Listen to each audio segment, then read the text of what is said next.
in a way, Sutzkever fit the image of the romantic poet, in a sense, like no other Yiddish figure that I had ever met, because he was young then when I met him. I mean, he was just in his early 40s, and even though I was in my early 20s, still, this was relatively young compared to many of the other Yiddish speakers whom I knew.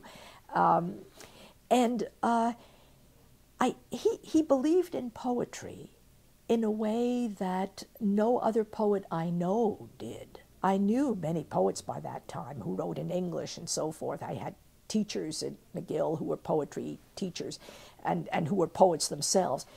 Sutzkever believed that poetry was vital in a sense that it was the human path to transcendence, not in the way that because if I write great poetry I will live forever.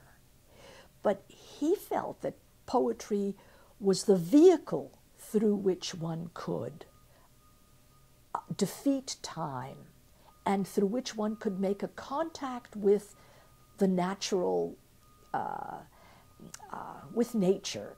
I have to say that the more one reads him, the longer one reads him, I think that he understood poetry the way religious Jews understood God.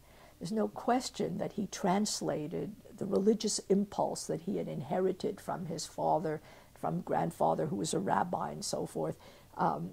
He translated that into what he called poetry, that this is now, that poetry was to be morally incorruptible.